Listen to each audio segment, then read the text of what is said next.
mancing ya saya paham Pak, tenang aja. Saya paham. Jadi redaksi Siapa tahu ada yang investor yang mau atau apa yang mau menampung madunya dan sebagainya. Masalah madunya banyak kita kan. Oke, assalamualaikum warahmatullahi wabarakatuh, pemirsa Jinik TV. Kali ini saya ada di Kabupaten Sukabumi, tepatnya di Kampung Cisarua. Ya, di mana di Kampung Cisarua ini ada kelompok tani hutan Jaga Raksa. Kali ini saya akan coba bincang-bincang dengan ketua dan pengurus yang ada di kelompok tani Jaga Raksa. Selamat siang, Pak. Selamat siang, Pak Andre. Dengan Bapak siapa, Pak? Dengan Bapak Yanto. Pak Yanto. Ya. Sama Pak Yanto. Pak Yanto juga ini kedudukannya dia di sini sebagai bendahara dan saya sebagai ketua ya, dari Jaga Raksa. Jaga Raksa. Pak, kalau saya ingin dikit-dikit bertanya, Pak. Kelompok tani Jaga Raksa ini sudah berapa lama berdiri, Pak? Kebetulan kita berdiri itu udah 2 tahun ini. 2 tahun ini. 2 tahun ini. Dan, Berapa banyak kelompok anggotanya? kelompok kami ada 23 orang anggota. 23 orang anggota yang semuanya kebetulan baru bapak-bapak. Baru bapak semua ya. Bapak semua. Belum jadi ada ibu-ibunya. Belum ada ibu-ibu Pak ya. Ya, tapi ada arah niatan nggak untuk merangkul dari kalangan anak mudanya atau dari kaum ibu-ibunya? Kebetulan dengan cita-cita yang ada membangun Jaga Raksa tersebut, dari ibu-ibunya pun ataupun dari anak mudanya, kami ingin setiap orang yang ada di wilayah Cisarua Guapara yang merasa tidak ada kegiatan yang menentu, ibu-ibunya pun ingin direkrut atau dimasukin ke anggota Jaga Raksa. Ya mungkin nanti untuk kegiatan kedepannya ibu-ibunya bisa saja dari sini mengadakan kegiatan berbagai macam pekerjaan untuk pendapatan, bantuan. Ya mungkin membantu suaminya yang memang ibu-ibunya hanya mengandalkan hasil dari suaminya. Ya setidaknya di sini bikin keripik misalkan dari bayam ataupun dari tanaman yang bisa dimanfaatkan untuk keripik atau pisang. Nah itu jadi hasil perkebunan ya. Ya hasil perkebunan yang bertani di sini. Adapun jiwa anak mudanya, saya ingin lebih banyak anak muda sebetulnya. Lebih banyak yang dalam usia masih produktif. Ya satu itu, keduanya sekarang lebih banyak anak muda itu ngumpul-ngumpul, nggak karuan, nggak ada arahan. Kalau di sini mungkin kami bisa mengarahkan untuk masa depan dia. Jadi dia itu punya target, dia itu punya usaha di sini di Jaga Raksa. Jadi nggak ada lagi pengangguran ataupun apa-apa. Mereka punya kegiatan dan tidak untuk serabutan. Serabutan itu ya saya pikir, saya rasakan sekarang banyak lah anak-anak malah gontok-gontokan, tawuran. Kalau memang di sini motor, saya, gitu. geng motor. Nah saya tuh sangat sedih gitu ya kalau melihat seperti itu, sangat sedih, sangat nggak enak. Bagaimana kalau diarahkan ke Jaga Raksa? Jadi mereka di sini dibina, terbimbing oleh saya untuk ikut andil dalam Jaga Raksa ini, pembentukan KTH Jaga Raksa yang ada di wilayah Gunung Gede Pangrango. Cisarua Pak ya. Cisarua, desa Cisarua. Pak sedikit Pak. Di sini ada hal yang menarik Pak. Dari beberapa desa rata-rata di Jawa Barat ini Pak ya. Ya.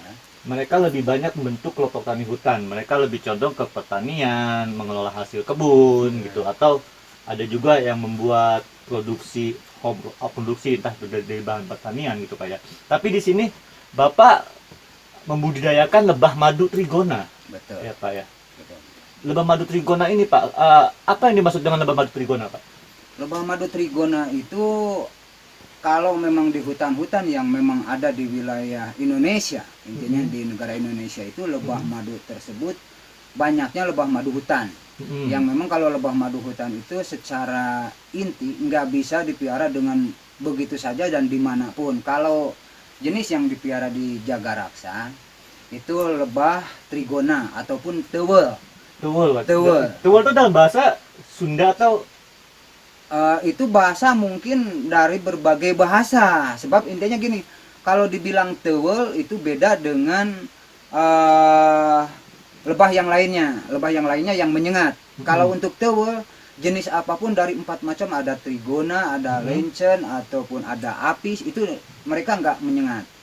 Lagian dia itu kalau dipiara dimanapun seperti apapun, yang penting jangan terlalu panas untuk dipiaranya. Kalau dalam budidaya lebah ini Pak, sudah berapa lama Bapak budidaya lebah Pak? Untuk Apakah budi- dari awal pertama berdiri Bapak langsung membudayakan lebah madu atau dari awal kami ini di sini sebetulnya para petani karena ketertarikan ke lebah, kami berkeinginan memelihara lebah. Sebetulnya perjalanan lebah ini baru sekitar 5 bulanan ya, Pak Ento ya. Dari Agustus. Dari Agustus. Agustus Betul. tahun 2022 ini ya? Agustus ini. Ya? Baru berapa bulan aja berarti Pak ya? Iya, betul, betul. Pak, apa yang membuat Bapak tertarik Pak dari budidaya lebah trigona ini Pak? Nah, budidaya lebah trigona, satu dia itu banyak keuntungan dari madu tersebut. Kita piara dari madu tersebut ada madunya yang inti bisa dibikin buat obat-obatan, buat obat. Jadi dari mungkin sekarang ini dari madu ya, dari Oh, madu. iya, iya. Dari madu seperti ini nanti dia akan menghasilkan madunya, dipiara akan menghasilkan madunya.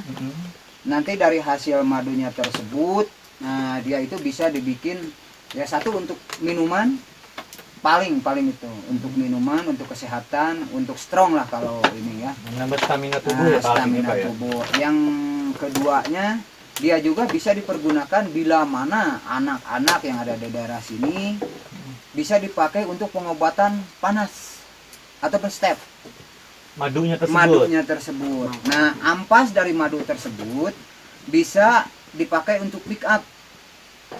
Maksudnya produksi ampas dari dari madu yang tersebut.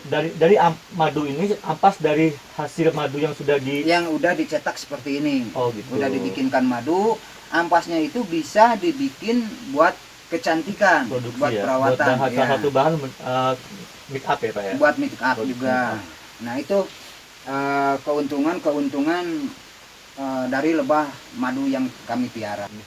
Itu memang bisnisnya ada di dalam bambu Pak ya. Paling dominan asalnya dia itu di dalam bambu. Kenapa di dalam bambu? Sebab bambu punya ketebalan dan yang merata ininya tempatnya. Nah, dia jadi kalau di dalam bambu lubangnya sedikit dia ada hangatnya. Apakah pengaruh ketebalan dia atau bambu itu dengan hasil madu tersebut? Ada pengaruhnya juga. Kalau di bambu dia bisa melindungi dari serangan-serangan yang memang hama dari luar karena ketebalan bambu tersebut. Nah, dia itu bisa bertahan hidup di dalam dengan keadaan pakai bambu. Jadi dia itu merasa tenang lah karena bambu kalau mungkin ada yang menyerang juga harus ditebang dulu ataupun apa, itu kalau untuk orang. Kalau untuk jenis binatang nggak mungkin dengan secepat itu bisa merusak madu tersebut ataupun lebah-lebahnya, tuwalnya itu. Jadi berpengaruh juga Pak ya dengan media yang dia gunakan untuk rumahnya tersebut Pak ya. Pak, kalau dari misalnya dari yang saya lihat di gambar media ini Pak, Ya. satu batang bambu ini ya Pak, satu bidang gini Pak ya, ini menghasilkan berapa banyak madu Pak? Itu ketergantungan besar dan kecilnya Pak. Makanya kenapa kami membuat setup seperti ini ataupun ini. Nah itu tergantung kebesaran di sini, itu kebesaran koloni ataupun jumlah madu yang banyak. Jadi kita nggak bisa menentukan berapa jumlah madu yang ada di bambu ini, karena kan dia kalau masuknya bambu yang kecil, otomatis di dalam bambunya juga kecil, otomatis madunya sedikit, koloninya juga sedikit. Tapi kalau kita cetak dengan seperti ini ukuran 30 atau menggunakan papan Pak ya? Ya, menggunakan papan kayu. Kalau kita bikin seperti ini, berarti kotaknya lebih besar dan ada kemungkinan madu yang terisi di sini itu lebih banyak, koloninya juga lebih banyak. Nah, itulah keuntungannya kenapa kami dari bambu memisahkan ke sini untuk memperbanyak madu dan koloninya tersebut. Begitu, Bang. Pak, di sini juga saya lihat di sini ada bahan di majalah dinding yang Bapak buat ini, ada bahan baku Pak ya. Ya. Nextar ini sejenis gimana masuk Pak? Bisa dijelaskan Pak? Nextar ada getah, ada polen. Nextar 60% madu. Itu menghasilkan madu dari Nextar Pak ya? Ya. Nextarnya apa Pak? Bisa dijelaskan sedikit Pak? Barangkali pemirsa di rumah ada yang ingin tahu apa sih Nextar, apa sih getah atau polen? Nah, kalau untuk Nextar itu berarti 60% madu. Madu 60% itu madu itu diambil yang dari bunga-bunga yang ada di sekitaran peternakan lebah ini. Nah, dia ngambil putik sarinya, dia olah, akan menghasilkan madu dari putik sari tersebut. Pengolahan tekniknya dia di dalam ya mungkin nanti seperti itu. Kalau untuk getah menjadi propolis, yang namanya getah itu propolis 35%, getah-getah yang ada di lingkungan sekitar wilayah Demplot ataupun wilayah peternakan madu ini. Ngambil getahnya mungkin saja dari pisang ataupun dari pohon-pohon yang ada, misalkan kayu damar, ada juga pohon nangka, itu kan dia mengandung getah. Pak Yanto, kembali saya sedikit bertanya, Pak. Iya. Untuk menghasilkan lebah madu yang bagus ini, Pak, bagaimana Pak cara perawatan terhadap lebahnya, Pak?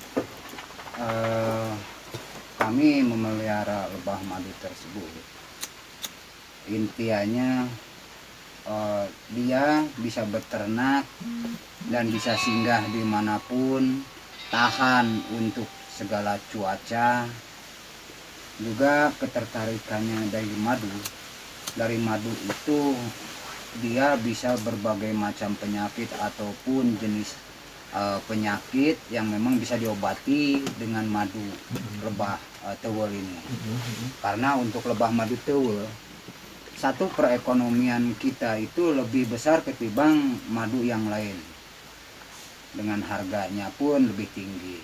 Nah, dari awal setelah pembentukan membuat sarang-sarang ini, madu tersebut bisa kita dari ampas-ampas ini ataupun dari madu-madu ini bisa menghasilkan banyak kegunaan. Nah, awalnya begitu. Bisa ya satu untuk perekonomian, kedua untuk obat-obatan. Dan contoh mungkin dari lebah ini saya sangat terpesona dengan lebah ini. Karena apa ya? Yang dibilang lebah ini udah dicantumkan dalam Al-Qur'an juga seperti layaknya kehidupan manusia. Kalau yang namanya lebah hinggap dimanapun, yang dibawa ke rumahnya itu madu. Betul. Nah, dalam Al-Quran disebutkan manusia itu bentuknya hampir seperti itu kegiatannya. Karena apa? Madu hinggap di kotoran pun begitu pulang tidak membawa kotoran, tapi madu yang dibawanya manis buat kehidupannya. Kegunaannya buat orang-orang juga bisa dia pergunakan. Makanya saya sangat tertarik buat piara madu ini. Budidaya madu ini. Adapun pendapatan lebah madu ini, Trigona ini, hasil madunya kita piara dari awal setelah kita bikin yang ambil dari alam ini dari alam, dan kita bikin setup-setup seperti ini. Kenapa? Karena ini madu dari alam, bentuknya tempatnya itu kecil. Jadi untuk koloni ataupun madunya ada keterbatasan. Nah, hasilnya pun mungkin sedikit dari bambu. Tapi kalau setelah dipecah, disetup ini bentuknya lebih besar, koloni dan manfaatnya itu buat lebah ini, dia akan lebih banyak penghasilannya, madu ataupun koloninya. Jadi hasilnya akan lebih cepat kita dapatkan. Kalau dari sini sedikit, karena ini madunya di sini hanya selubang bambu. Nah, kalau di sini kita bentuk seukuran siapapun, jadi kita inginnya secepat mungkin mendapat penghasilan ataupun perbaikan perekonomian, ini lebih cepat lagi. Nah, Pak, itu Pak. Oke. Untuk pakannya lebah sendiri bagaimana Pak? Kalau untuk pakan lebah madu, banyaknya terisi madu di dalam setup-setup ini tergantung dia lokasinya di mana untuk diserap putik sari dari tumbuh-tumbuhan yang ada di sekitar kandang lebah madu ini, budidaya lebah madu ini. Jadi andaikan banyak pohon-pohon, bunga-bunga yang ada diserap di sini, dia juga mungkin akan lebih cepat untuk pembentukan madu ataupun koloni.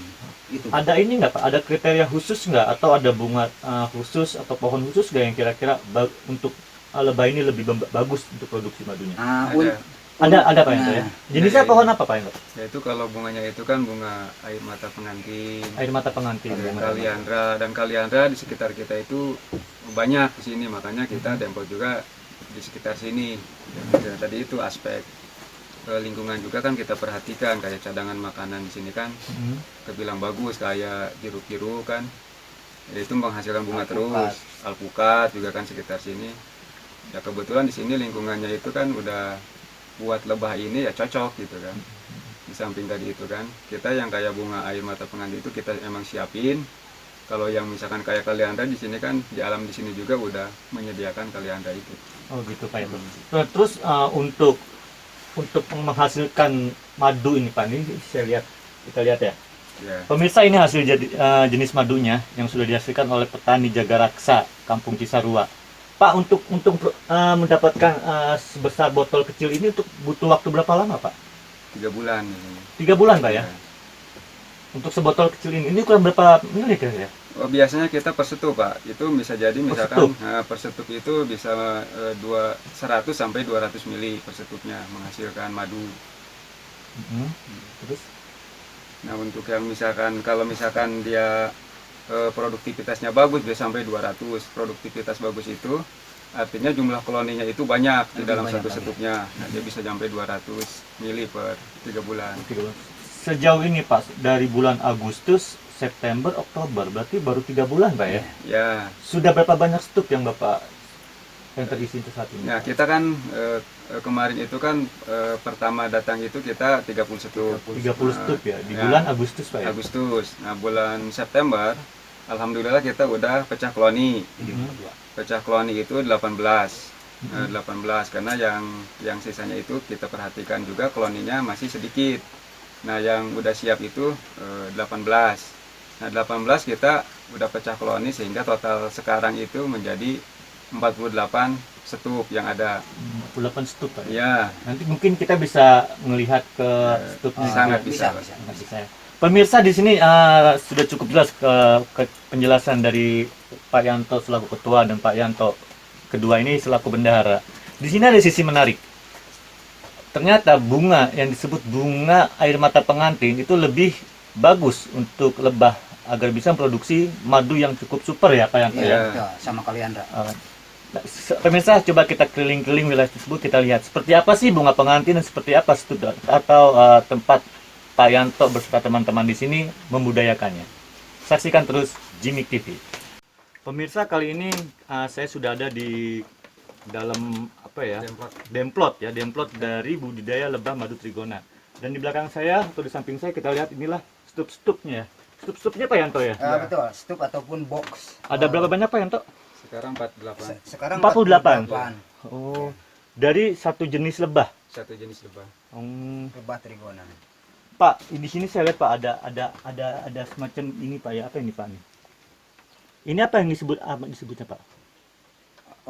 Ini yang dibilang Nexstar. Oh, Nexstar itu ya? Nexstar. Jadi Nexstar itu untuk melindungi kandang dia ataupun dia mengenal di mana rumahnya dia, itu ciri khas dari lebah tersebut. Jadi jangan sampai mungkin salah masuk ke rumah orang ataupun ke kandang orang. Jadi dia punya ciri khas tersendiri. Oh, jadi jangan sampai salah masuk rumahnya gitu. Betul. Pak, saya bisa lihat dalamnya nggak Pak? Seperti apa dari stup-stup yang ada? Untuk stup yang ada dan dalamnya lebah seperti ini. Nah, inilah yang dinamakan lebah trigona. Nah, kita buka. Kenapa ini kita ya kalau memang lihat dari atas, ini pakai plastik seperti ini. Pakai plastik seperti ini dan ditutup. Yang tadi yang dibilang seperti lem ini ya.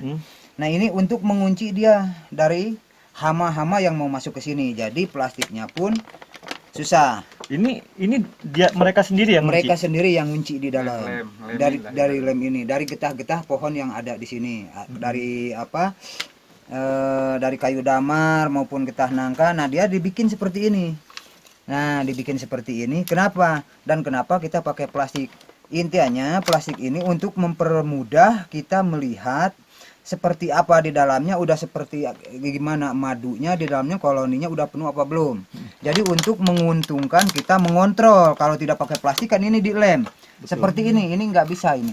Walaupun diangkat dengan tangan seperti apapun ini nggak bisa. Keras Pak ya? Coba aja dicoba. Nah, ini diangkat. Nggak bisa ini Pak. Harus dijugil dulu pakai obeng ataupun pakai golok ini diangkat. Tapi kalau ini udah saya buka, dan gunanya plastik ini untuk melihat bagaimana banyak madu ataupun koloninya. Nah, inilah. Nah, ini yang disebut dengan apa Pak? Koloninya? Koloni ini. Dia ini udah pecah dia. Nah, ini udah pecah untuk menjadi koloni ini lebah. Nah, inilah koloninya. Ini telur yang memang udah matang, udah pecah. Kalau madu itu adanya di Ini, Pak. di sini ya. inilah madu. Oh, madu ini. Betul. Madunya seperti itu. Nah, boleh Kang Ento pegang dulu. Kita lihat madu yang ada ya, madu yang ada ataupun hasilnya dari ini. Nah, dan baiknya ini dia walaupun kita buka kandangnya seperti ini, dia tidak akan kabur kemana-mana pun. Oh, Karena gitu. dikendalikan dengan ratu ini. Nah, ini juga madu nih. Nah, Ada ratunya ya. Nah, ya. Nah, ini kita lihat nih ya. Ini untuk madu. Nah, seperti ini. Inilah madu yang dihasilkan dari lebah tersebut, dan inilah telur-telur yang memang buat hasil koloni. Seperti ayam lah, telur ayam. Nah, ini yang muda, bentuknya agak kemerah-merahan, dan ini telur yang udah tua. Coba, Pak. Nah, boleh di bawah, boleh. Sedikit Di bawah. Kang Yanto. biar agak kelihatan pemirsa ya, kita lihat. Nah, itu. Kang Yanto tolong. Dan ini loh jenis lebahnya. Ini jenis lebahnya ya? Iya. Iya, betul. Ini jenis lebahnya Nah, kecil-kecil seperti lalat ya. Hmm. Oh, madu-madunya ini Pak ya? Nah, inilah madu yang ya. tadi kita ambil dari pojok sana ini.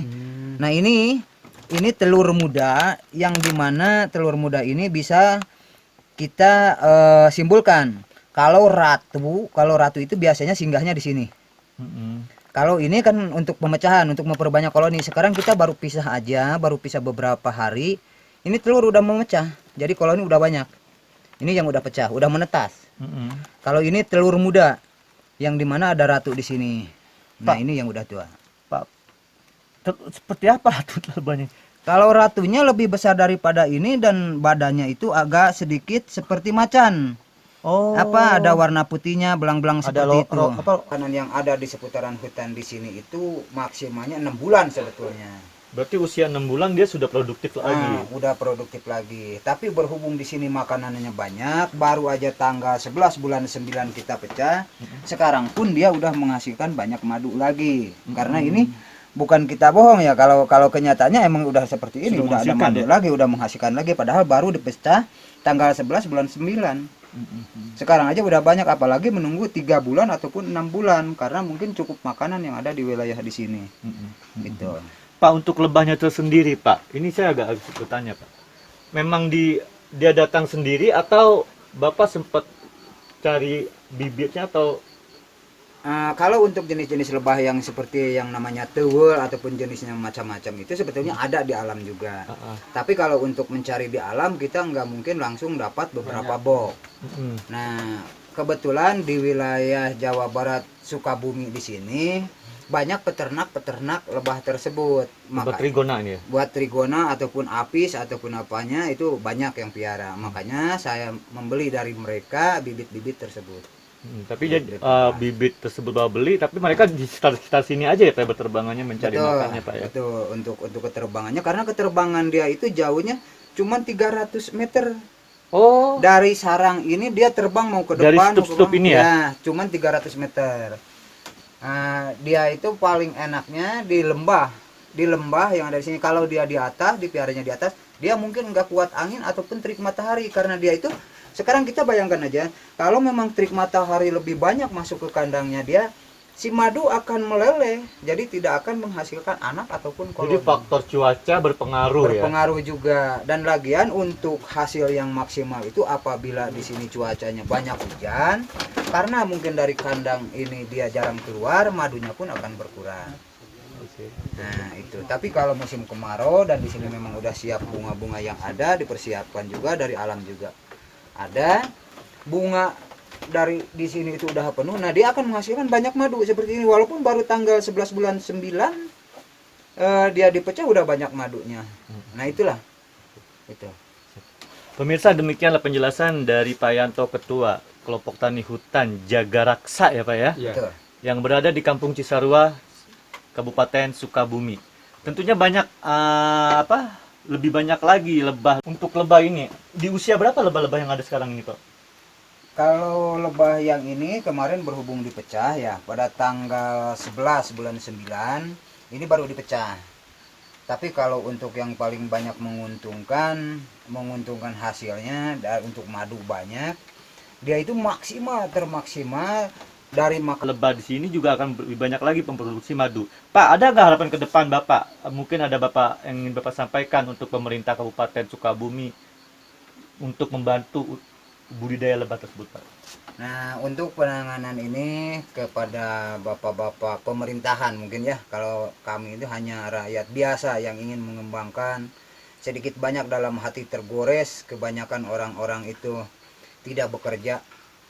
Jadi kami memohon untuk lebah-lebah lahan yang ada di sini itu nantinya diperluas lagi, diperbanyak lagi. Karena apa? Mungkin kalau banyak di sini kami bikin satu perusahaan dari kelompok KTH Jaga Raksa ini bisa membawa orang di jalan pekerjaannya. Jadi bisa masuk orang ke sini kerja, menggaji karyawan. Andaikan memang produk madu ini udah banyak. Artinya Bapak di sini butuh juga investor, Pak ya? Buat saya membutuhkan sekali investor dari luar. Apabila memang ada, bantulah kami untuk memajukan masyarakat wilayah di sini. Tidak ada yang tidak mungkin kalau kami buka perusahaan ini dengan maju, dengan banyak lebah-lebah di sini menghasilkan madu untuk membantu kekuatan orang, kesehatan orang. Kenapa tidak? Tolong bantu, gitu ya. Tolong bantu dari sisi manapun untuk pengembangan usaha ini, untuk memberantas intinya satu pengangguran lah. Betul. Pengangguran yang ada di daerah sini, anak mudanya atau bapak-bapaknya. Sekarang malah banyak kan anak-anak yang sekolah tapi nggak punya pekerjaan, punya ijazah juga nggak bisa. Kenapa kita nggak pecahkan, nggak pikirkan seperti itu untuk memajukan mereka? Oke. Gitu. Siap. Oke pemirsa, demikianlah pemirsa sedikit pesan yang disampaikan oleh Pak Yanto selaku Ketua Kelompok Tani Hutan Jaga Raksa. Di sini membutuhkan investor atau perhatian khusus dari pemerintahan Kabupaten Sukabumi pada khususnya. Karena menurut Pak Yanto sendiri di sini banyak sekali anak-anak muda yang putus sekolah atau butuh lapangan pekerjaan. Otomatis ini sangat berpengaruh dengan IPM Kabupaten Sukabumi. Demikian laporan saya, Andre, Jemik TV Sukabumi.